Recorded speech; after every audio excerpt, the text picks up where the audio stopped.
नमस्कार दोस्तों, हमारे चैनल के अंदर आपका स्वागत है। दोस्तों, आज हम आपको उपाय बताने वाले हैं माघी अमावस्या का। दोस्तों, माघी अमावस्या जिसे मौनी अमावस्या भी कहा जाता है, वास्तव में दोस्तों बहुत पुण्यदायी और बहुत फलदायी होती है।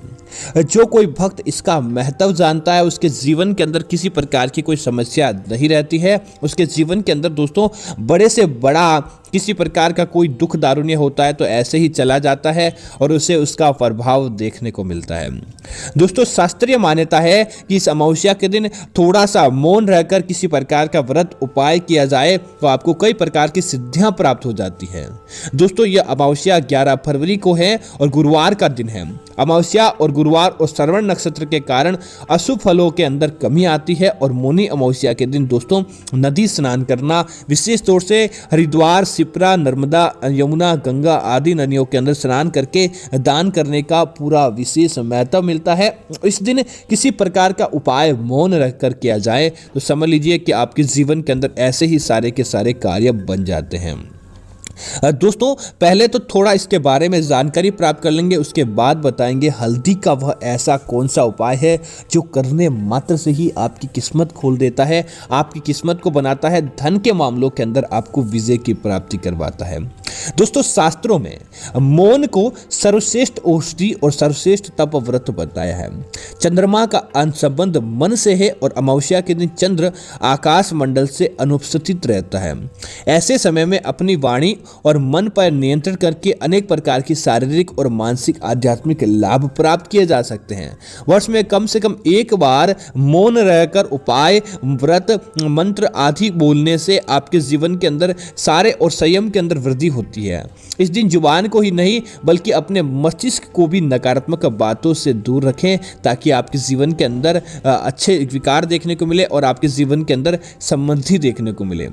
दोस्तों, इस बार विशेष योग बन रहे हैं, महादेव योग भी, महोदय योग भी बन रहा है और इस योग में डुबकी लगाकर और पितरों का पूजन करने से आपको पुण्य फलों की प्राप्ति होती है और देखते ही देखते आपके जीवन के अंदर सब सुख प्राप्त हो जाता है। दोस्तों, पहले तो अमावस्या के दिन छोटे से उपाय की जो आपको करना चाहिए, उसके बाद वह बताएंगे हल्दी का विशेष उपाय, क्योंकि गुरुवार का दिन है और गुरुवार के दिन आप हल्दी का ये उपाय करेंगे तो दोस्तों दिन दूनी रात चौगुनी गति से आपको वृद्धि देखने को मिल जाएगी।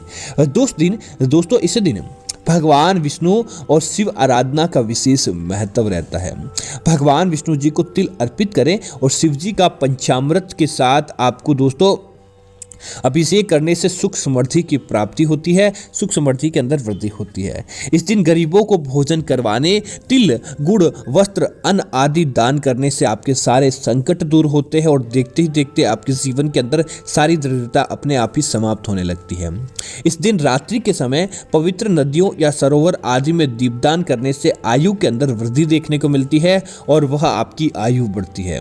दोस्तों, सुबह के समय पीपल के पेड़ में मीठा दूध अर्पित करने और शाम को पीपल के नीचे तिल के तेल का दीपक जलाने से शनि की पीड़ा से भी आपको इस अमावस्या के दिन मुक्ति मिल जाती है। पीपल के पत्तों पर मिठाई रखकर पितरों को अर्पित करने से पितृ दोष दूर होता है और आपके पितृ आपसे प्रसन्न होते हैं। दोस्तों, अब बात करते हैं इन छोटे उपायों के अलावा हल्दी का वह कौन सा विशेष उपाय है जो आपके कार्यों को बना देगा और देखते ही देखते आपके जीवन के अंदर ऐसा अच्छा संबंध लेकर आएगा कि आप देखते रह जाएंगे कि वास्तव में मौनी अमावस्या के दिन आपको उपाय करने से फायदा मिला है। तो दोस्तों, अगर आप पहले बोल चुके हैं और आप इस मौनी अमावस्या के दिन उपाय करना चाहते हैं तो आपको क्या करना होगा कि सबसे पहले आप स्नान कर लें। स्नान करने से बाद आपको बस मौन व्रत धारण कर लेना है, अर्थात आपको बोलना नहीं है। बिना बोले ही इस उपाय का महत्व रहता है, क्योंकि दोस्तों मौनी अमावस्या के दिन बिना बोले ही यह उपाय आपको पुण्य की प्राप्ति करवाएगा।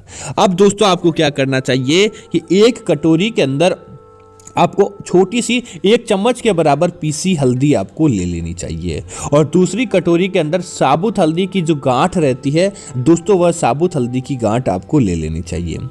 अब आपको क्या करना चाहिए कि भगवान विष्णु और माता लक्ष्मी के समक्ष आपको बैठना चाहिए, क्योंकि दोस्तों अमावस्या भगवान विष्णु और माता लक्ष्मी से संबंधित मानी गई है और इस दिन आपको इनकी पूजा करने से ही लाभ की प्राप्ति होती है। अब आप क्या करें, उनके आगे बैठकर आपको उन उससे प्रार्थना करनी चाहिए, उन्हें पूजा करनी चाहिए और उनके चरणों के अंदर, उनकी तस्वीर के आगे आपको एक चुटकी हल्दी आपको उनको चरणों के आगे समर्पित करनी चाहिए और पीतांबर से भगवान विष्णु से आपको अपने निमित्त प्रार्थनाएं करनी चाहिए और ओम नमो भगवते वासुदेवाय इस मंत्र का आपको मन ही मन जाप करना है। दोस्तों, आपको मुंह से किसी प्रकार की आवाज़ नहीं निकालनी है, इस बात का आपको ध्यान रखना चाहिए। ऐसा करने के बाद जो हल्दी की गांठें होती है वह भी भगवान विष्णु जी को समर्पित करें।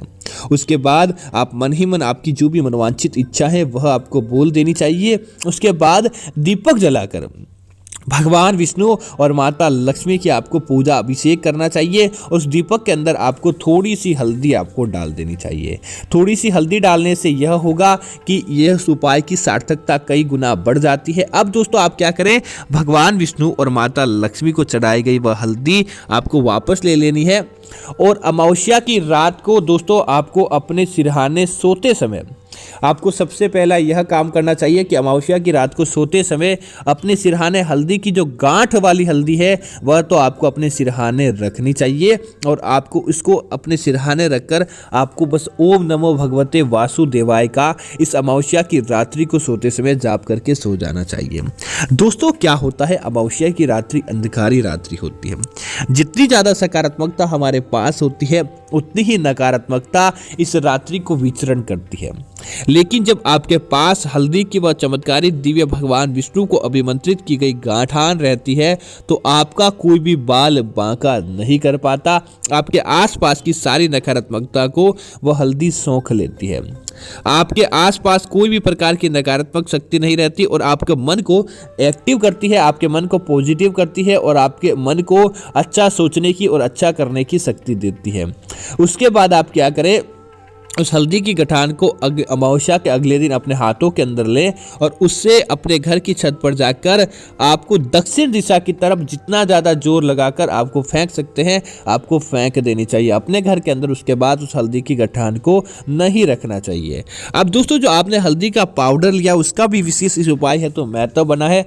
आपको पहले तो यह काम करना चाहिए कि प्रत्येक दिन आपको किसी विशेष कार्य हेतु जाना होता है, विशेष कार्य की पूर्ति करनी होती है, तब आपको इस हल्दी का आपको एक तिलक लगाकर बस मात्र जाना चाहिए। आप देखेंगे कि अमावस्या के दिन अभिमंत्रित की गई हल्दी का यह तिलक मात्र लगाने से आपके कार्य ऐसे दिन दूनी रात चौगुनी गति से बढ़ते हैं कि आप देखते ही देखते रह जाएंगे और आपको उन कार्यों के अंदर कभी भी असफलता की प्राप्ति नहीं होती है। इतना प्रभावशाली यह कार्य आपका बन जाता है। इसी तरह दोस्तों, अगर आपके जीवन के अंदर धन की कमी है, आपके जीवन के अंदर धन रूपी बाधाएं हर समय आती है, तब आप क्या करें, एक सफ़ेद कागज लें और सफ़ेद कागज पर इस हल्दी के माध्यम से एक स्वास्तिक का निर्माण करें और स्वास्तिक का निर्माण करके इस कागज को आपको थोड़ी सी इसके ऊपर कुमकुम के छींटे मारें और थोड़े से चावल इसके अंदर रखकर इस स्वास्तिक के कागज की ही पुड़िया बनाकर इसे अपनी अलमारी, अपने तिजोरी या अपने बटुए के अंदर आप रख कर देखें। दोस्तों, आप देखेंगे कि ऐसा करने मात्र से ही धीरे धीरे आपके जीवन के अंदर धन आगमन होने लगेगा। आपके जीवन के अंदर सारे कार्य अपने आप ही बनने लगेंगे और आप देखेंगे कि आपके सारे कार्य संपन्न होंगे। दोस्तों, इसी तरह अगर आपको लगता है कि आपके आसपास नकारात्मकता है, आपको बुरे स्वप्न आते हैं, आपको अच्छी नींद की प्राप्ति नहीं हो पाती और देखते ही देखते आपके सारे कार्य बिगड़ जाते हैं, तो दोस्तों इसलिए आपको विघ्नहर्ता को याद करना है, भगवान श्री गणेश जी को याद करना है। आप देखेंगे कि कैसे आपके कार्य बनते हैं। आपको एक मंत्र बोलकर अपने पीने वाले पानी के अंदर आपको यह हल्दी डाल देनी चाहिए। दोस्तों, मंत्र है लंबोदर महाकाव्य गजावस्त्र चतुर्भुज आवाम देव गणेश सिद्धि कायम। इस मंत्र का आपको जाप करना चाहिए। गणेश जी की कृपा से आपके वह बिगड़े हुए कार्य भी बनने लगते हैं और भगवान श्री गणेश जी के आशीर्वाद से आपको उन कार्यों के अंदर कभी भी असफलता की प्राप्ति नहीं होती है। और अमावस्या के दिन आप अपने पीने वाले पानी के अंदर उस एक चुटकी हल्दी को मिला देंगे। तो दोस्तों, इस एक चुटकी हल्दी के माध्यम से दोस्तों आप देख सकते हैं कि कितने ज़्यादा सकारात्मक आपके कार्य बनने लगेंगे और उन कार्यों के अंदर आपको विजय की प्राप्ति होने लगेगी। आपको उन कार्यों के अंदर कभी भी असफलता की प्राप्ति नहीं होती होती है बस मात्र अमावस्या और गुरुवार के दिन इस उपाय को करने से। दोस्तों जब भी आप भगवान विष्णु और माता लक्ष्मी की पूजा कर ले, उनकी पूजा करने के बाद उनका चरणों का स्पर्श करें और चरणों का स्पर्श करने के बाद आप बोल सकते हैं, उस व्रत को करने के बाद आप माता लक्ष्मी जी का नाम ले, आप उन्हें बोले और उसके बाद बोलकर आप कोई भी कार्य कर सकते हैं। लेकिन जब भी आप ये उपाय करें तब आपको ध्यान रखना है, आपको मौन रखकर ही ये उपाय करना है, आपको बोलना नहीं है, ताकि आपको इसका संपूर्ण लाभ प्राप्त हो, न कि आपको इस उपाय से किसी प्रकार की कोई हानि देखने को मिले। मैं उम्मीद करता हूं कि जानकारी आपको अच्छी लगी होगी। इस प्रकार की अन्य जानकारी देखने के लिए आप हमारे चैनल को सब्सक्राइब जरूर करें, साथ ही साथ वीडियो को लाइक और शेयर करना न भूलें। धन्यवाद मित्रों, जय श्री राम मित्रों।